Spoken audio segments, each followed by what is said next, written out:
Papa, let's conclude this session by you proceeding with your life. You said you went to the University of Texas. Yeah. And studied there for how many years? My father wanted me to be a doctor. Uh-huh. He sent me there to be a doctor. I took the first pre-med course, so much chemistry with different parts to it, I don't know. Valence is something in chemistry.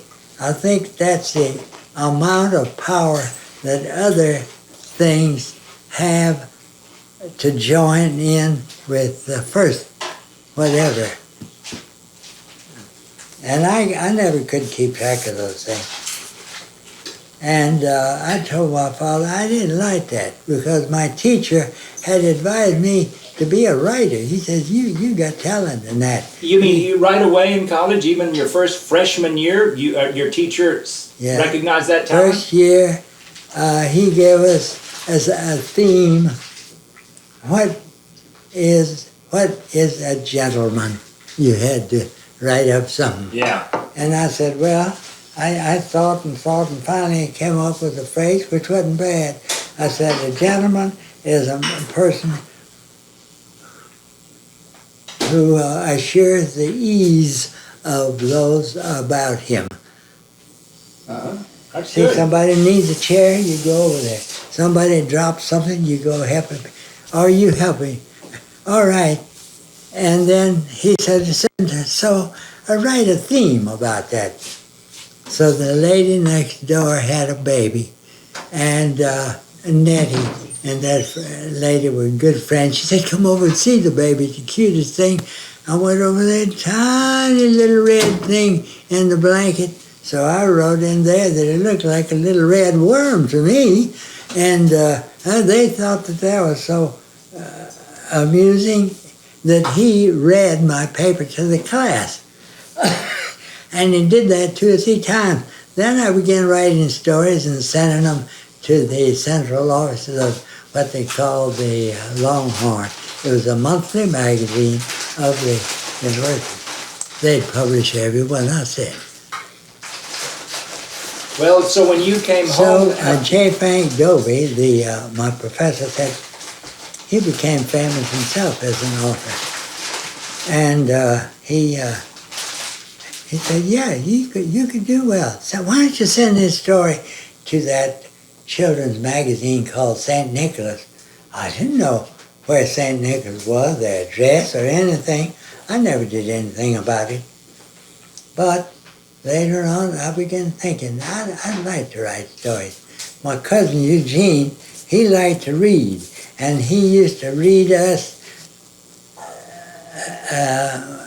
myself and my next door neighbor, James Baldwin, read us these little stories about the Rover Boys. The Rover Boys on the mountain. The Rover Boys out west. The Rover Boys this and that. And so we'd read, and I'd listen. And finally I got the idea that I could write stories. Hurry it up, bud. So, Papa, when you came back from college and told your father you wanted to be a writer and not a doctor, I guess your father didn't like that idea too much. I told him that the first year. I said, he said, well, what's the use of going? I said, you're right.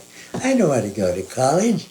So I dropped out after the first year. Oh, I didn't know that. Or maybe it was the second year, but I didn't. And then a New York magazine sent me a check for a story. I said, well, there's my future, writing. So Papa said, okay, go to New York. So I got in touch with them, dormitories at the University of Columbia University. And they said, yes, at $80 a month, this beautiful big building built and donated to us by John D. Rockefeller is here. You can get a little room with your own a bedroom and a closet. And there's no bath except across the hall, but you were sufficiently close And so for a year or more, I did that. Sold another story over there, two-part story. Papa, excuse me, but now I was under the impression that you actually got a degree in economics. He did. That's later on. Oh, that's after Columbia University. At the university there, then I said another story, it came back. I said, I thought they accepted these. He says, you're lucky when they accept one of your stories. So I said, well, I better go back to Texas. So I said, now if I got a job as a teacher, I'd have time to write. Or if a consul, United States consul. So that's what I aimed at for 2 years, to be a consul. What is a consul? A consul is a representative of the United States to help Americans over in Mexico. Oh. A consul over there. Uh-huh. Why, did you speak Spanish? Yeah, I could speak pretty well. But anyway, I could learn it. And I was going to be dealing with Americans. That's what a consul does. That's right. That's right. And, but, as I say, I decided... So you came back to Texas from New York and said you were going to go to Austin again, and this time... Yes, and I went to Austin and got a degree, a BA degree, and then I said I'm going another year to get a master's, MBA, Master of Business Administration. I did that, so I was able to get a job pretty easily at Allen Academy. But it turned out that that's a military school, and I was, for bad boys, the parents sent them there to be taken care of.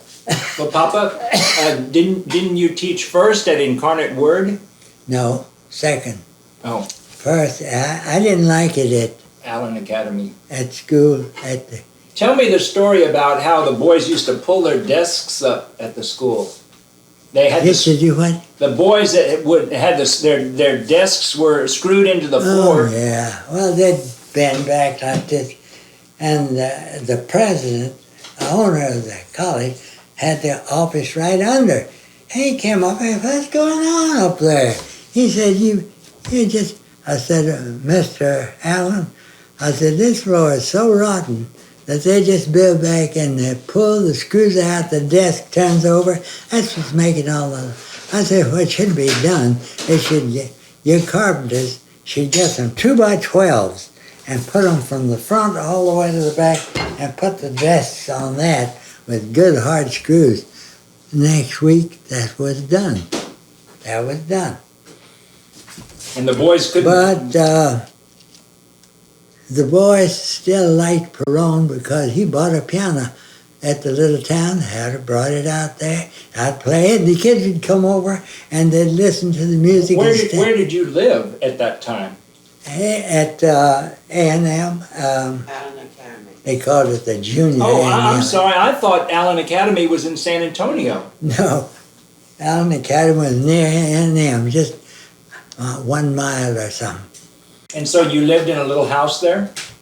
What? You lived in a little house there? No, it was Incarnate Word. It had 2-story houses. You mean Allen Academy? Allen Academy had houses, 2-story. I was downstairs and somebody else was upstairs. There was an old man and a Mexican wife. They lived upstairs and I lived downstairs. The boys liked me so much they wouldn't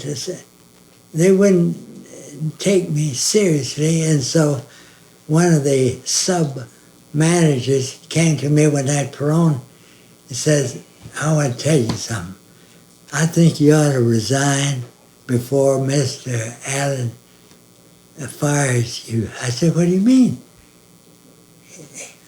We're doing fine. The kids like me. I'm getting... He says, that's the point. He says, they're all buddies with you. They won't study and they won't pay attention, get to the here and there on time. He said, you don't be fired. If you're fired, that goes against you. If I fire you, I'd resign. I said, man, that's pretty much. I was getting free home, free meals, and $175 a month, which was big pay in those days. And how old were you, Papa? I guess about 23? No, I was 26. So I told Mr. Allen I was going to resign. He expected, he said, Perron, you're a gentleman. You don't need to teach these kids, rough kids. Sometimes I have to grab them, push them in the desk. Stay here. They'd get so mad they wouldn't ever attempt to fight me or anything. A guy in the back of the room had a can there. He spit tobacco in his can, but he wouldn't pay attention to classes or anything. So I was out of there. I said, I'm going back to the university. No, I'm going to get another job. I applied to Incarnate Word. I heard that they need somebody. And Sister Clemens talked to me, and she said, yes, we have the head of an English department, a man, but we don't have an assistant. So we need, and they hired me. So when I got there, I met the head of the department, tall guy, one very pretty fellow, and I found out he was a gay. And I don't know if he had any eyes on me, but he quickly changed. I asked him, aren't you married? Oh no, that would be impossible. Why impossible? So I got the idea. Well, Papa, was this Incarnate Word High School or Incarnate Word College? What? This was Incarnate Word College or Incarnate Word High School? University. College. College. Oh, yeah. And so how long did you teach at that school? At the University of Incarnate Word, just 1 year, because I had started the Stations Exchange in 29, and it was now 32. The business was growing. I said, I'm only using Texas and New Mexico. I said, there are a lot of other states. So I asked them if I could have what's called a leave of absence. At the end of the time, I would go back and continue my job. They said, yes, yeah, you can have a leave of absence. I never went back. Well, Papa, why don't you tell the camera what is this business, the Stationers Exchange? What was your idea and how did you get that started? I can tell them, yeah. Go ahead. Why, is it turned on? Mm-hmm. Well, when I left Allen Academy, I had no income. My father had already a vinegar business, and he hired my two uncles to go out on the road selling the vinegar, taking orders from the vinegar for different little stores. And they told me, why don't you come along? I said, what'll I sell? He said, well, here. He took out what was called, it looked like a notary seal, but it printed your name, address, and anything, 3 straight lines. He said, they cost us 90 cents in New York. And he said, they'll make them any way you want them. And I sell them for $5. And I said, well, that's all right. So I went to travel with them to Laredo, and I'd go into the store, asking them if they would like such a thing. I'd show it to them. Didn't sell any, but one day in Laredo, second or third day we were there, I got up early. I had a little green Ford my father had given me. And I went out and I sold 2 or 3 of those things, and I raised the price to $6. And they were glad to get them. Only thing I misspelled comerciante en general with 2 M's. They don't do that in Spanish, 1 M. And they made them that way and shipped them to the people. One of them complained he recognized that was wrong. The other one didn't. He didn't know it was wrong or not. And he told me, I said, well, I can send that back to, no, it's okay. So that was the end of that. So I went and sold them here and there. When I got to a little town called Mission, That's down, way down almost to Brownsville, the bottom of Texas, Yeah. on the Rio Grande. And this fellow said, well, let's see in your little catalog. I don't want one of those. I've been appointed notary. Do you got a notary in there? A what? A notary seal. I said, I don't know. Let's see. Turn the page. Yeah, here's one. Now, they'll make that for me for so much. So I said, okay. He said, you ought to sell lots of those. Why? He said, right now, they're reappointing 20,000 Texas notaries.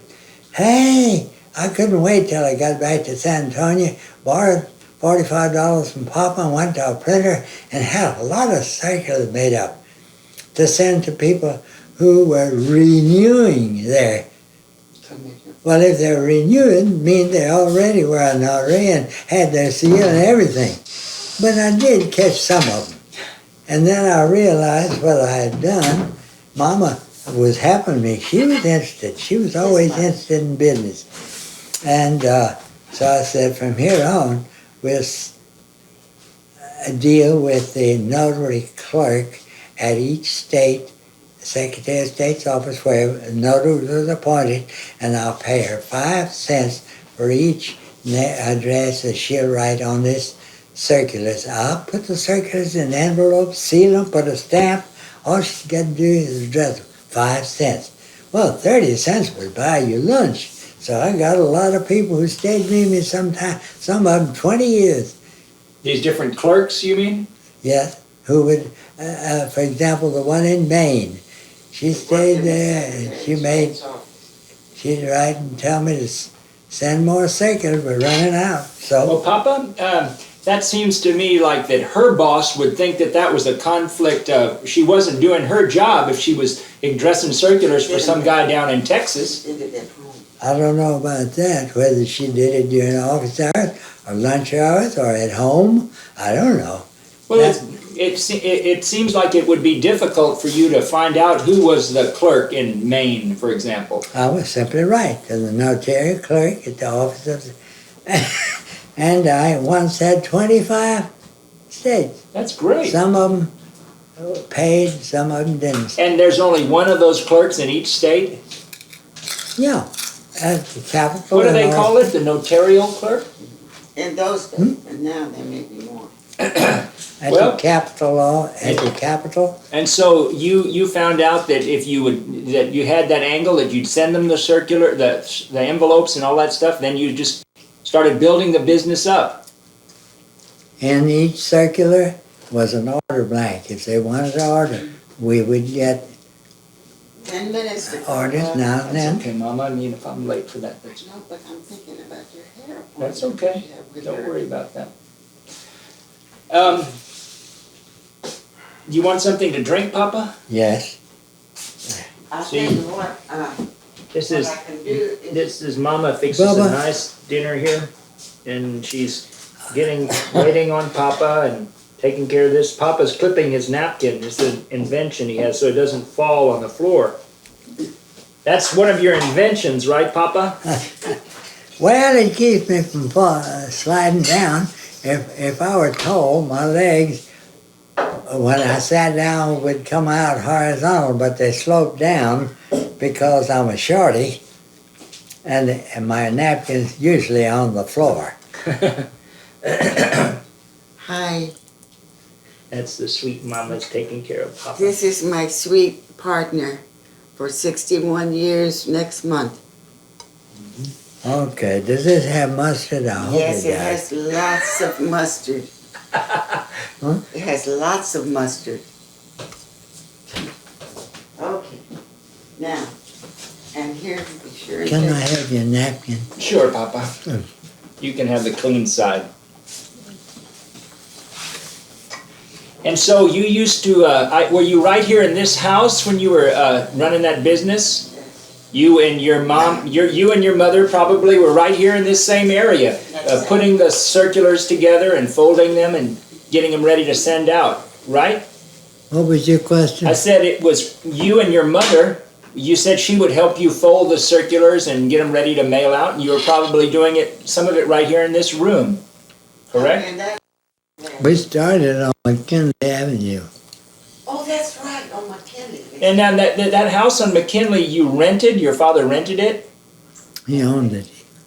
He bought a big house. Bought land, had a big house built, and the land, lot next door, he bought that for the children, us, to play on. Oh, good. And as we grew older, we didn't play, so he had a little house built there, and he would rent it. We rented it to some people named Quevedo one time.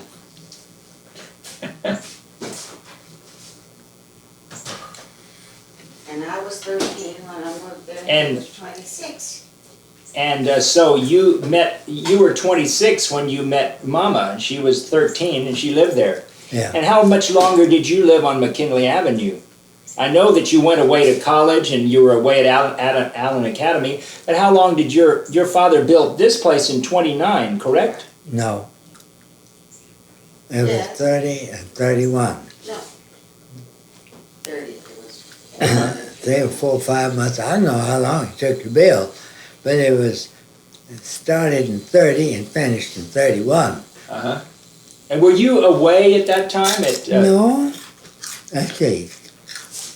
No, I guess you were running the Stationers Exchange because you started that in 1929. Yes, I was on McKinley Avenue where we lived while the carpenters were building. And And then, in 30, then, 31, when they moved over here, let's see. Well, I was, right after that, got the job at Incarnate Word in 32. and that's down there on Hildebrand, same place? And I Yeah. guess you were living here with your parents and then you drive to work every day? Yeah. Not every day. I think it's Tuesday, Thursday, and Saturday. Uh-huh. In And, the meantime, my family had moved to Detroit, oh, you were gone. Uh-huh. but I did get to see the house, I guess, when I got back. Yeah, because we drove over there when I was 14. Mama, why don't you sit down and... 30. Because Esther's waiting for you to cut your hair. So she's gonna be upset if you're late for your appointment. See, I'm really the boss of this household.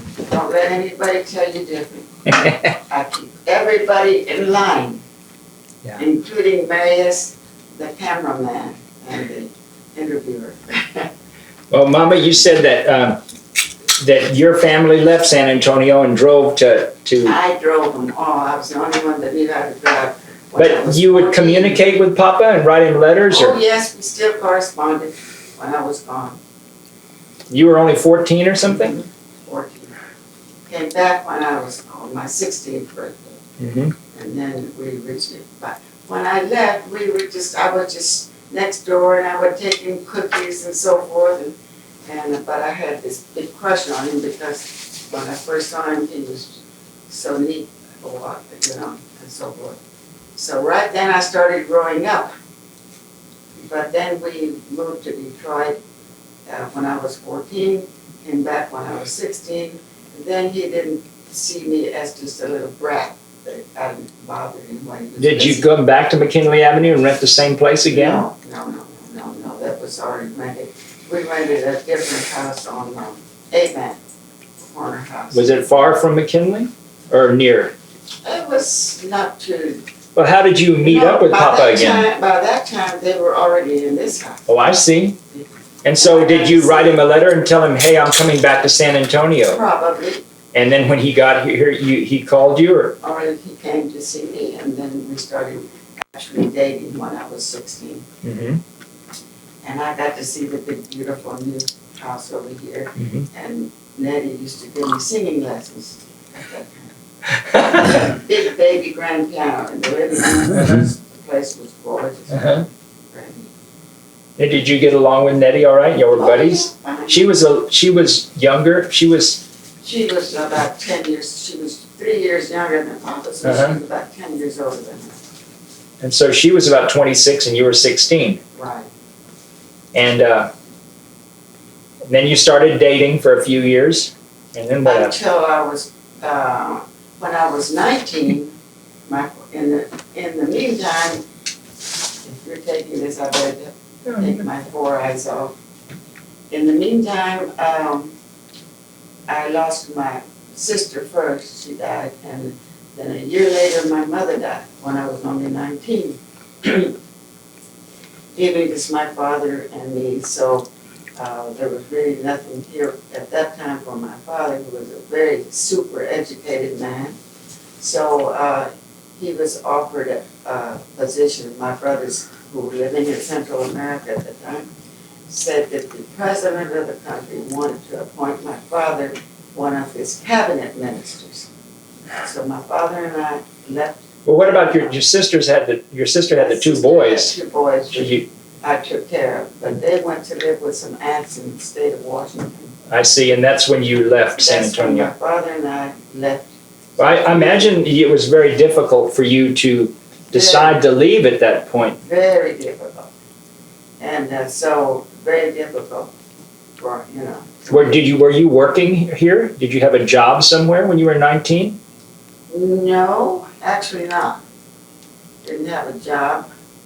My mother. I was saying that when Mama was 19 years old and she was living here in town, and I guess you were about 31, 32, y'all were dating and living in San Antonio. My mother had been left a small pension by her brother, who was in the Army for years and years.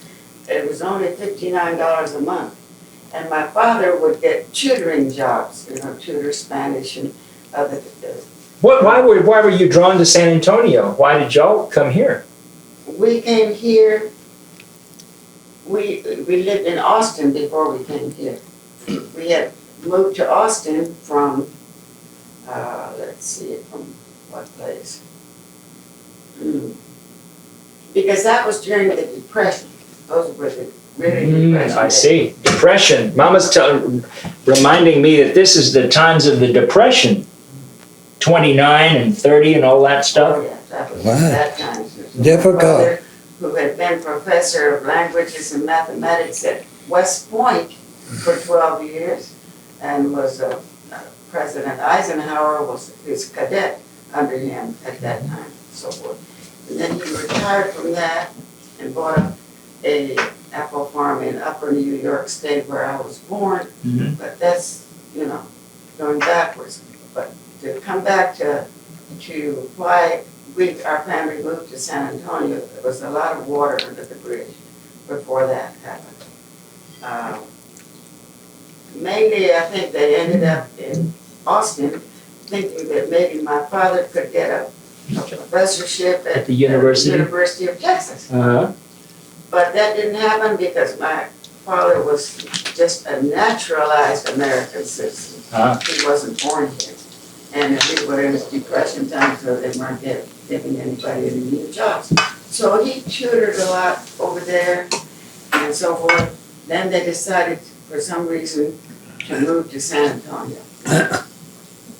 Because he ran into a friend that said, now San Antonio has more opportunities. There are other, you know, universities over there. And so he did get a teaching job part-time at one of the small colleges here.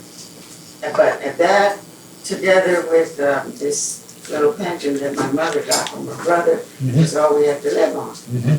And so my sister, before she died and got sick, she also worked at a store downtown. But anyway, those were pretty tough times.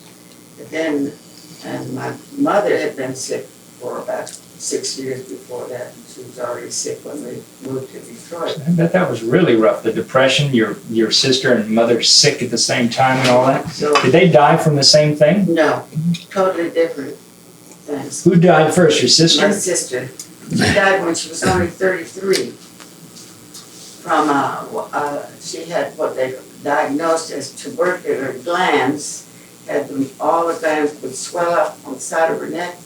So they removed those, but she never got over that. Some kind of cancer, maybe. Nowadays, that's considered lymphoma. And then your mother? And then my mother started getting sick, probably from what they called a tropical sprue that invaded her intestines from her days in Central America when she was young.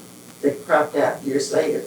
So that anything she ate did not nourish her body. It just was eaten up by these little things that were in her intestines. In those days, there was no cure for that. Nowadays, they would have used mainly, then that gave her pernicious anemia, which was not curable in those days. Today, it's cured with B12. So she died a year after my sister did. I bet that was suffering, rough. both of them. Pretty rough on me because I had, You were 18, 19 years old? Well, Well, so then, when my father said, well, there's nothing for me here, we might as well go to Guatemala where we live our life and I'll be, have this. And his boys were down there.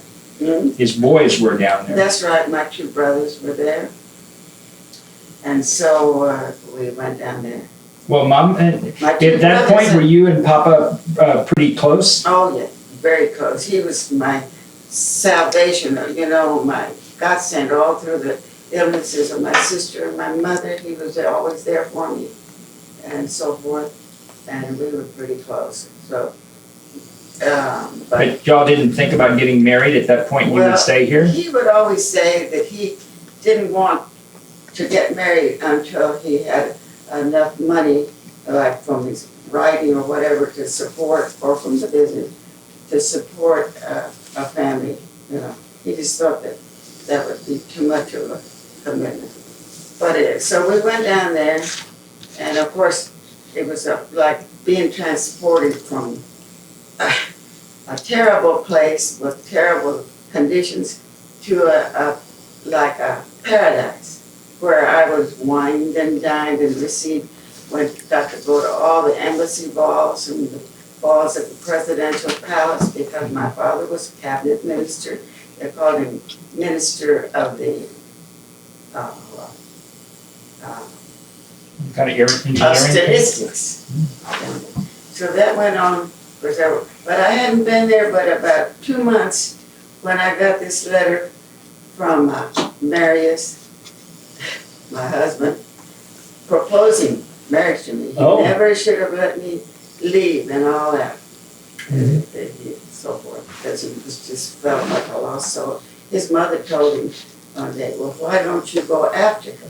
Because I wrote back and said, well, I wasn't sure that I was ready to get married right now. Because I was having a lot of fun, totally, dancing and doing things that I had never, because I had not really had any real, teenage or anything like that. Yeah. Too much responsibility.